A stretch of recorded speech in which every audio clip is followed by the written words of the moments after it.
Hello and welcome to Pragmatic View, one-stop destination to authentic information based on reliable sources. मैं बोल रहा हूँ सौरभ द्विवेदी और आज हम डिस्कस करेंगे उन इंडियन कंपनीज के बारे में जो काम कर रही हैं कोरोना वैक्सीन के रिसर्च एंड डेवलपमेंट पर। अभी इंडिया की 7 ऐसी कंपनीज हैं जो कोरोना वैक्सीन के रिसर्च एंड डेवलपमेंट पे काम कर रही हैं और ये कंपनीज हैं, पहली है सीरम इंस्टीट्यूट ऑफ इंडिया, दूसरी है भारत बायोटेक लिमिटेड, तीसरी है जायडस कैडिला इंडिया लिमिटेड, चौथी है पैनाशिया बायोटेक, पांचवी है इंडियन इम्यूनोलॉजिकल्स, छठी है मिनवैक्स और सातवीं है बायोलॉजिकल ई।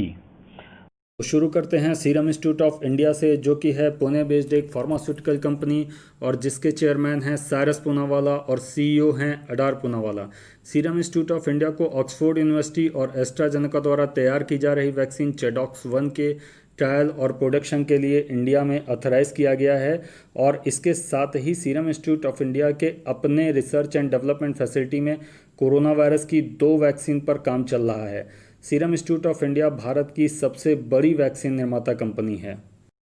दूसरे नंबर पर नाम है भारत बायोटेक लिमिटेड का। भारत बायोटेक लिमिटेड एक हैदराबाद बेस्ड कंपनी है and Indian council of medical research and Pune based national institute of virology के साथ मिलकर जिस वैक्सीन पर काम कर रही है उसका नाम है कोवैक्सीन।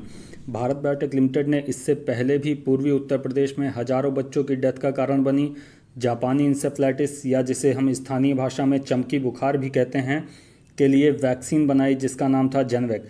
जेनवैक के कारण ही पिछले कुछ वर्षों में पूर्वी उत्तर प्रदेश और बिहार में बच्चों के मोर्टेलिटी रेट में बहुत ही ज़्यादा कमी आई है।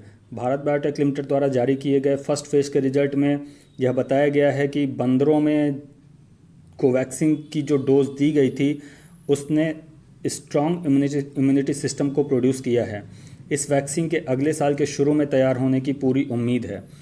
इसके बाद नाम है जायडस कैडिला का। जायडस कैडिला का हेडक्वार्टर अहमदाबाद में स्थित है। जायडस कैडिला जाइकोव डी नाम से कोरोना वायरस की वैक्सीन का निर्माण कर रही है। जाइकोव डी के फेज फर्स्ट का ट्रायल पूरा हो गया है और फेज सेकंड के ट्रायल के लिए परमिशन दे दी गई है। जायडस कैडिला ने इससे पहले भी कई बीमारियों के लिए वैक्सीन निर्माण में सफलता पाई है। बाकी बची 4 कंपनियों में, जिनमें पैनाशिया बायोटेक, इंडियन इम्यूनोलॉजिकल्स, मिनवैक्स और बायोलॉजिकल ई है, के रिसर्च अभी अर्ली स्टेज में हैं। अब मैं आपको बताऊंगा कि क्यों पूरा विश्व कोरोना वैक्सीन को लेकर भारत की तरफ देख रहा है।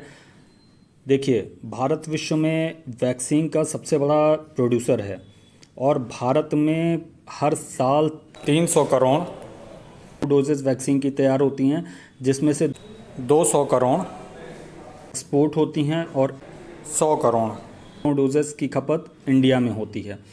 यूनिसेफ को दिए जाने वाले कुल वैक्सीन में भारत का हिस्सा 60% का है, जिसमें सबसे ज़्यादा जो सप्लाई होती है यूनिसेफ को वो सीरम इंस्टीट्यूट ऑफ इंडिया के द्वारा की जाती है।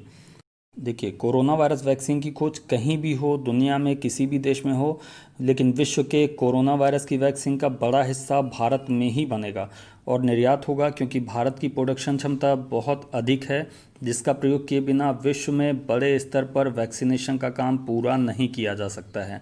यही कारण है कि ऑक्सफोर्ड यूनिवर्सिटी और एस्ट्राजेनेका द्वारा बनाई जा रही वैक्सीन चेडॉक्स 1 के प्रोडक्शन के लिए सीरम इंस्टीट्यूट ऑफ इंडिया को अधिकृत किया गया है।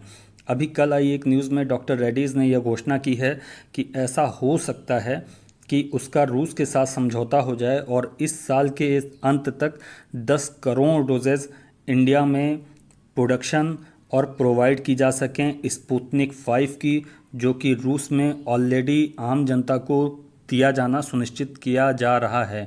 उम्मीद है आपको यह वीडियो अच्छी लगी होगी। Thank you so much.